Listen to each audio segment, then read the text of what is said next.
Quelles sont vos revendications ?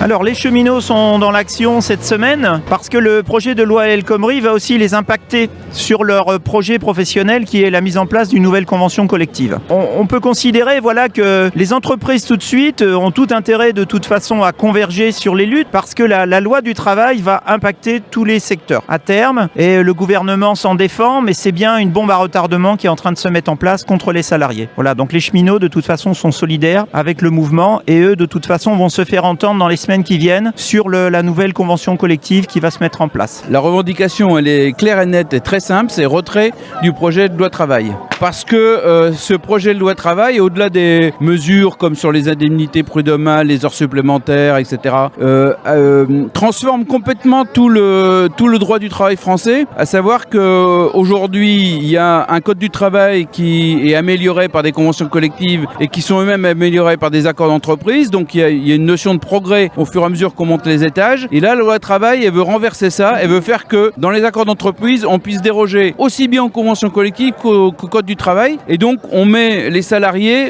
en totale vulnérabilité face à leur patron, entreprise par entreprise. On peut résumer en une formule, la loi travail, c'est un code du travail par entreprise. Le code du travail, s'il a été rédigé comme il a été rédigé, amendé au fur et à mesure du temps, c'est bien suite aux manifestations, suite aux demandes des salariés qui veulent être respectés. Et aujourd'hui, les gouvernements, les derniers gouvernements qui se succèdent, ne pensent qu'à une chose, servir les patrons, toujours plus de profit pour le patron, au détriment des salariés. Et le salarié, on demande simplement à être respecté. C'est pas une grosse revendication, être respecté, c'est tout. Vous savez, je suis ici essentiellement pour m'opposer à la politique gouvernementale. Je suis moi fidèle à mes engagements, je suis un militant de gauche et je considère que le Parti Socialiste, non pas seulement Hollande, mais le Parti Socialiste dans son intégralité trahit les engagements.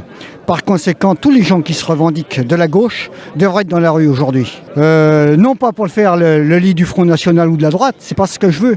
Moi je veux le retour d'une gauche authentique qui défende la classe ouvrière, qui défend les travailleurs.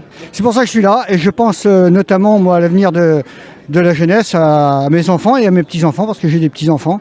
Et je me dis que si la situation perdure, on est en train de leur faire une société de merde, excusez-moi l'expression. Par conséquent, je suis dans la rue et j'y reviendrai autant qu'il le faudra. Là, c'est bien simple. Il y a un gouvernement socialiste, de surcroît socialiste, qui me pourrit la vie, mon quotidien. Celui de ma copine, celui de mon fils, mon boulot. Dans mes amis, je les vois souffrir, quel que soit leur secteur d'activité, qu'ils soient au chômage ou non.